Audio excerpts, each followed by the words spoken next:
Hello, my name's Jenny and I'm 27 years old.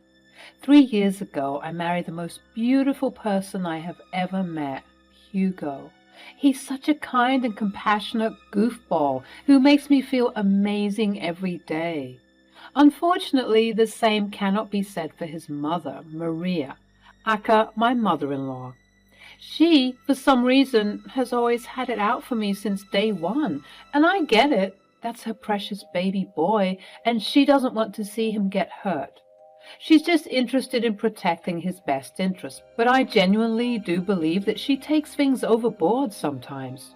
She's the type of person who does seemingly small and innocently naive injustices to people, but in reality, she deliberately pushes your buttons and gets on your nerves to make you seem like you're the crazy one.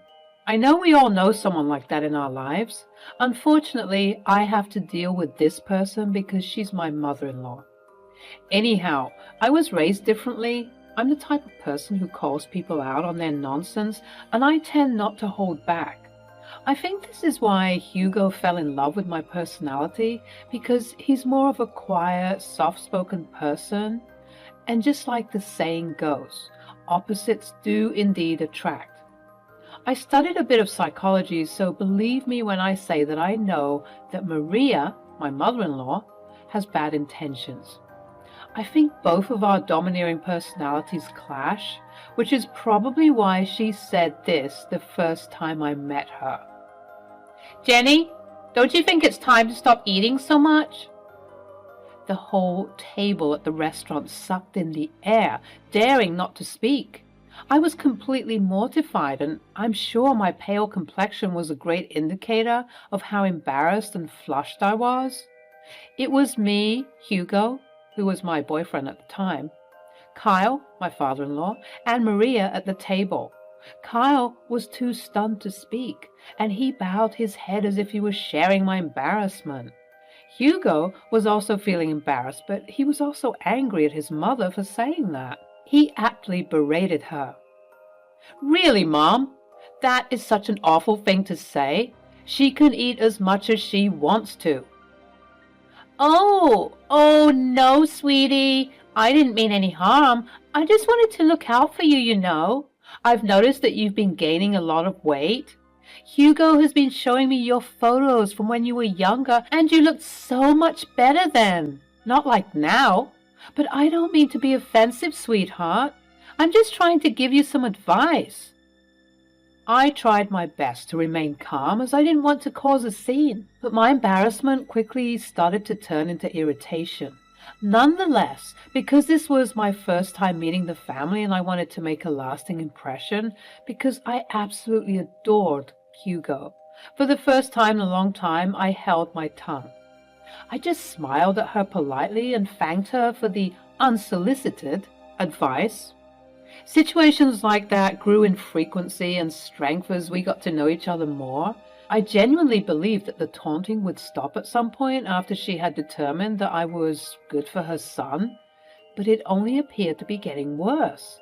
I was beginning to get along fine with my father-in-law, Kyle, who is the sweetest man on earth. I see where Hugo gets it from.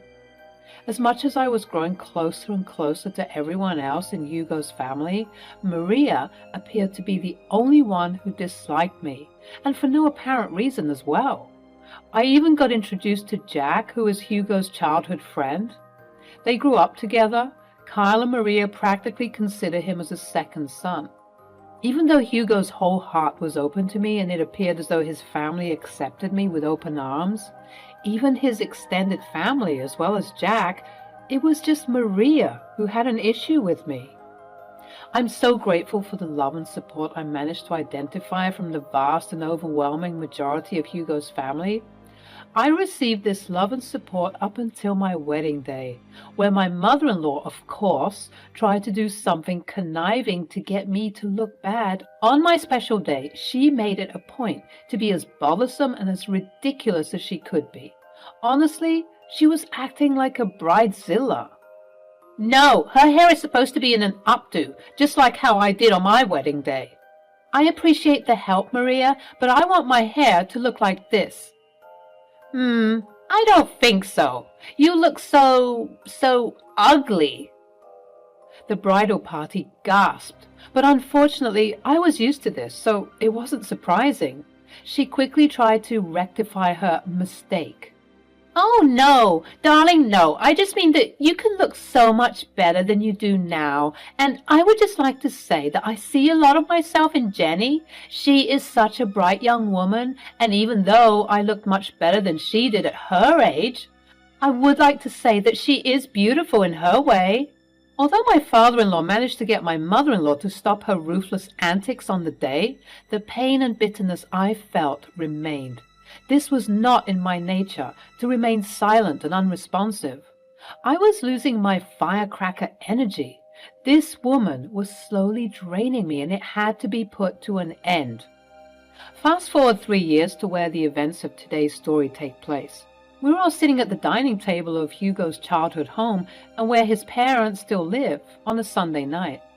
My mother-in-law had ever so graciously invited us over, including Jack, meaning that it must have been something important she wanted to tell us all. Although I had my suspicions about her randomly making this dinner plan, which later on were affirmed, it was a pleasant surprise. At some point the ball dropped, and this is the beginning of what turned out to be a very messy series of events.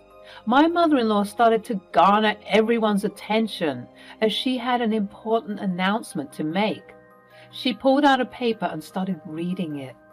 Attention everyone, I have an announcement to make, because you all know my birthday's coming up, and so I wanted to let you know what I've been planning for the very special day. I've decided that we're going to take a trip to Hawaii. The paper was a confirmation of the Hawaii trip. That sounds fantastic. What?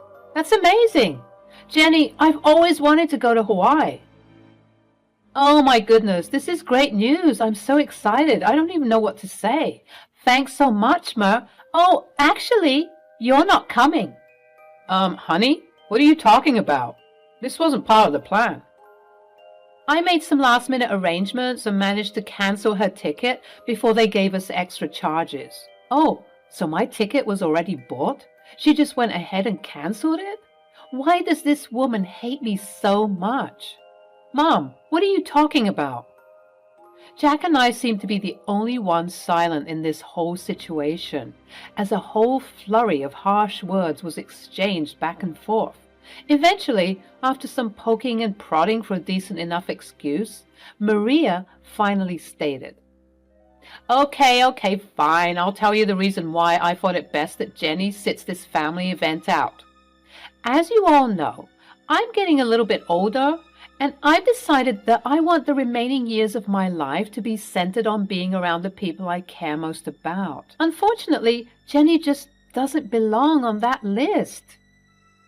Wow, Mom, really? What is wrong with you? Nothing is wrong with me. Don't you dare disrespect me. I'm just saying that.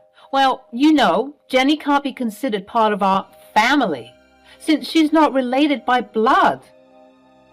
Well, by that logic, then Jack shouldn't be able to go either, right? Since he isn't technically family, as you're stating. But we all know that's preposterous, and he is part of the family, and ever since Hugo and Jenny got married, that means she is part of the family. Well, obviously with Jack it's different.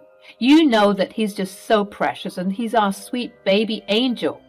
He's always been here, but Jenny hasn't. So that's why I'm just not comfortable with her coming on the trip, and it's my birthday, so I get to decide whatever we want. Come on, Jenny, we're leaving at once. No. The way that I firmly said no commanded all of the attention in the room, including my antagonist, who was trying to stifle a smile this entire time. But at that moment, she wiped it off her face. Maria, you've made it clear since the beginning that you do not like me. And every day for the past 3 years, I have endured your insufferableness. You think we all don't see how you act. You think that we all don't notice that you're a narcissist. Little girl, you better watch the way you speak to me. You are in my house, and not for long I'm not. I'm just about to leave, actually, but not before I say this." I turned to my loving husband, who was looking at his mother with angry eyes. "Babe, I love you with my whole heart, and I have tried to endure this for such a long time, but I see now that your mother will never accept me into this family. No matter how hard I try, and no matter how many times I bite my tongue, she will always have a problem with me. You should go on this trip. You can't miss it. As much as your mother is crazy, she's still your mother, and you love her, and she loves you, so you have to go. Don't worry about me. I'll be fine." I then turned to my mother-in-law, whose mouth was agape because of what I just said. "And as for you, unfortunately for you, I am in love with your son, and I am not going anywhere. You might think that you can push me away, but I will always be here. Even when you go to Hawaii, you will always be thinking about me because, if I'm being honest, I think you're obsessed with me." "How dare you! I should slap you right now. I'm not finished. You are obsessed with me. You're obsessed with tearing me down, and I cannot even imagine why, when all I've done is shown you kindness and patience even when you didn't deserve it. But enough is enough. You don't want me to go to Hawaii with you. Fine. You don't think I'm part of the family. Fine. But I will always be here as long as I breathe. I will always be here for Hugo, Kyle, and even Jack, but never for you." At that moment, I realized that I finally shut her up. She left her mouth open as if she was searching for something to say.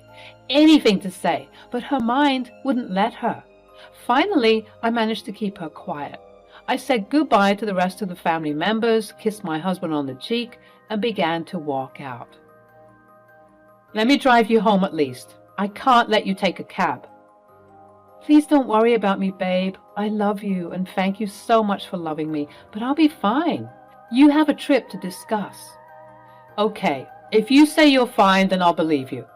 Oh, don't forget your purse." "Right, my purse. I left in the kitchen once I arrived.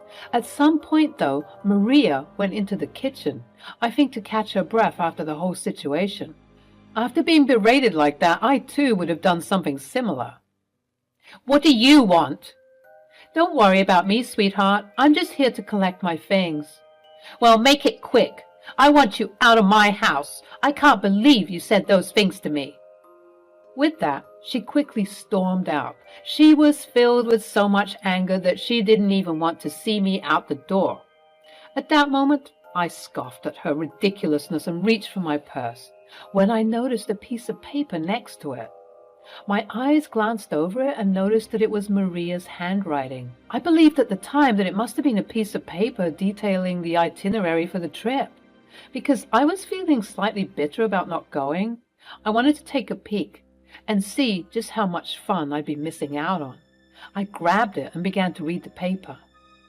"Dearest Jack, you know that you have always been like a son to me, and you know that I love you dearly." Oh, so this is a letter to Jack. Bit strange, but I guess it's thoughtful.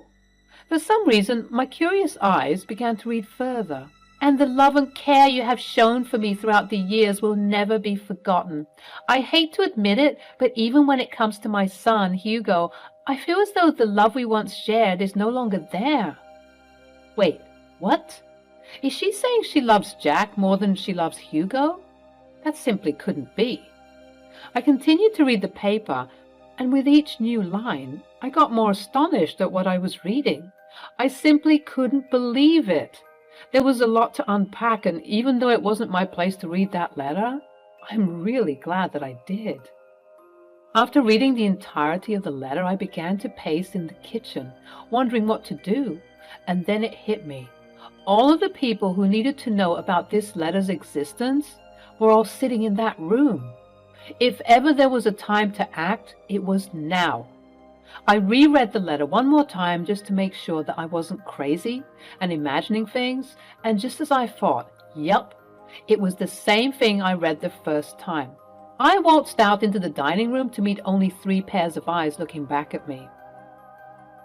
"Jenny, I am so sorry for what my wife is trying to put you through. Don't worry one bit.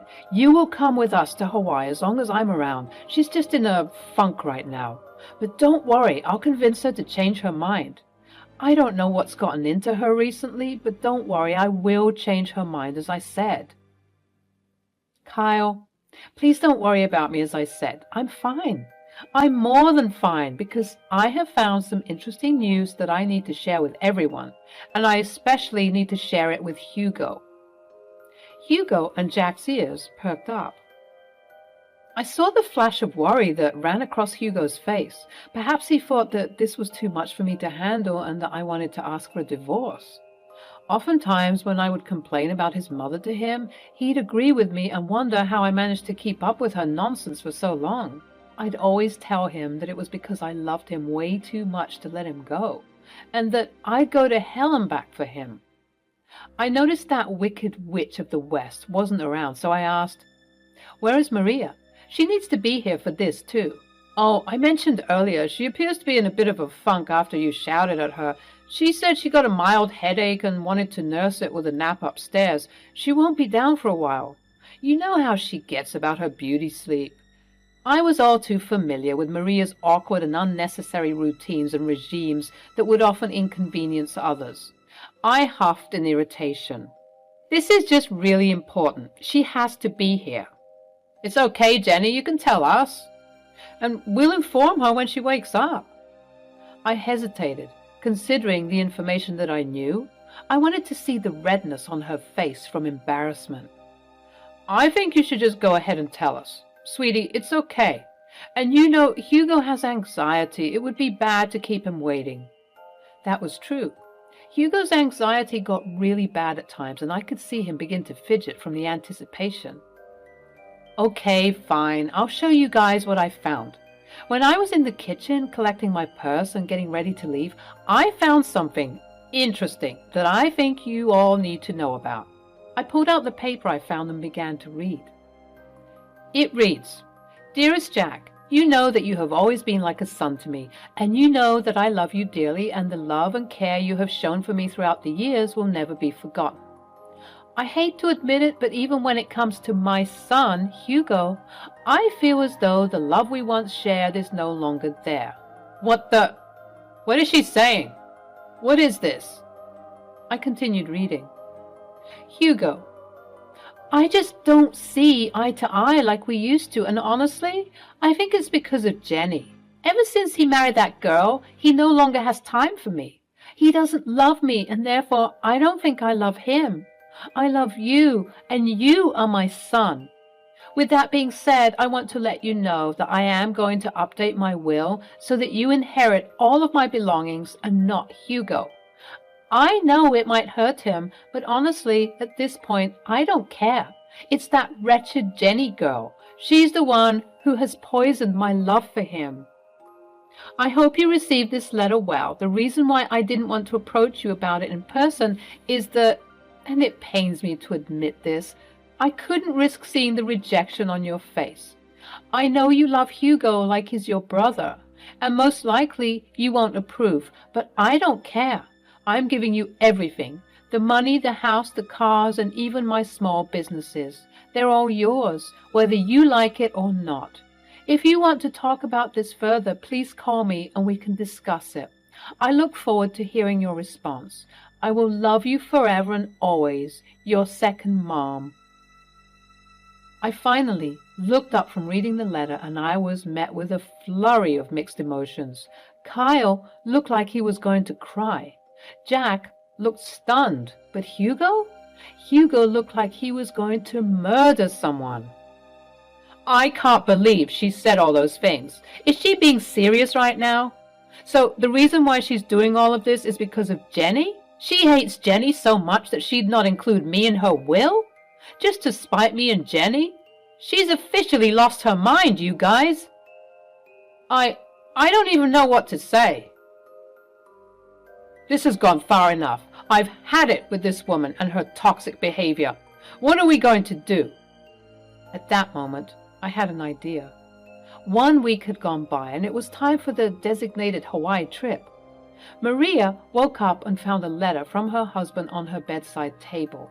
It read, Good morning, gorgeous. We decided to let you get some more beauty rest. Don't worry, your bags have all been packed. Just find us at the airport. Maria then got ready and headed to the airport, looking around frantically for the people with whom she was meant to go on this birthday trip. She tried calling them, but they all wouldn't answer. She assumed that they were already on the plane and therefore couldn't answer her call. She rushed frantically and boarded her flight, hoping to just meet them once they landed in Hawaii. She endured the 12-hour flight, and once she boarded, she video called Kyle. Hello? Kyle, where the hell are you guys? I woke up late and saw your note, which was a cute idea if I hadn't woken up so late. I got to the airport and tried calling you guys, but none of you were responding. I just assumed that you already boarded. But it doesn't matter now because now we're in Hawaii. How amazing. Tell me where you are so we can meet up and let the festivities begin. That won't be happening, Maria. What do you mean? Tell me where you are. I'm at home. What? You heard me. I'm at home. We're all at home. Say hi, everyone. Kyle panned out his phone to show that everyone, himself, Jack, Hugo, and me, were all in his house, sitting at the same dining table where we all heard the tragic news from a week before. What do you mean? Why are you at home? You see, Maria, Jenny brought some interesting information to our attention a week ago, and ever since then we decided that we'd much rather spend our time in boring old Florida with her than anywhere else with you.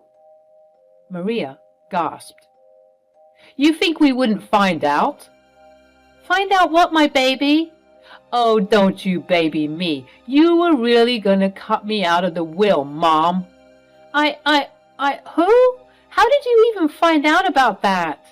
Oh, that wretched girl that you hate so much? Jenny found your stupid letter in the kitchen. I don't know what you're talking about. Maria, lying right now is only adding more nails to the coffin. Jack, tell them. You gotta believe me. I did nothing of the sort. We all read the letter, Maria. The gig is up. But I didn't do anything. Jenny is making everything up. Oh, am I? You are so pathetic. It actually makes me sick. We all know what you said and what you tried to do. Thank God I was nosy enough to read the whole thing. Hugo, Kyle, please. No, Maria, enough is enough. You're done. You don't get to say anything else. You messed up big time. Your hatred has caused you to be blind. Now you have to suffer the consequences of being alone on your birthday because of what you've done. I hope you can use this time in Hawaii to reflect on your actions. But I'll be alone. It won't be fun. Maybe people would like to hang out with you more if you weren't such a raging witch. Have fun. And with that, Kyle hung up the phone. We all let out a sigh of relief, and I was the first person to start laughing. Eventually, Hugo joined in, and before we knew it, we were all bursting with laughing and cackling at the dining table, just laughing at how crazy the situation was. The look on her face once she realized the gig was up was hilarious. Her face turned pale. All the blood drained from her face, and I could tell that that was the first time in a long time that she felt embarrassed. Maria had to spend her vacation alone, oftentimes calling Kyle to see if he at least would come and join her, because canceling the reservations she made would be expensive. But every time he kept denying it. He said that when she comes back, they were going to have to implement some ground rules that were to be followed if she still wanted to be married to him. Maria began to be very apologetic and frantic, a complete 180 from what she normally acted like, which was honestly surprising. Hugo also mentioned that if Maria still wanted to be in his life, she had to drastically change her attitude. Otherwise, he was ready to walk out of her life forever. Their relationship is still rocky, and Hugo said that if Maria ever disrespected him ever again, even if it's the smallest snide remark she could make, he would cut her off completely, the same way that she was planning on cutting him off.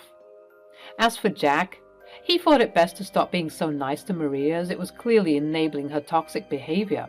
So not only did Maria end up spending a miserable time in a beautiful place, but she also risked losing the three most important people in her life. She now has very rocky relationships with all of them, and she has to change to be better. As for me, I messaged her and told her that I need time to see if I'm going to forgive her for all of her injustices, and she was apologizing and begging for me to talk some sense into the men in her life. I obviously refused, stating that this is the bed she made for herself, and now she has to lay in it. And even to this day, Maria is still trying to mend the very broken relationships that she caused. I just hope that she learned her lesson.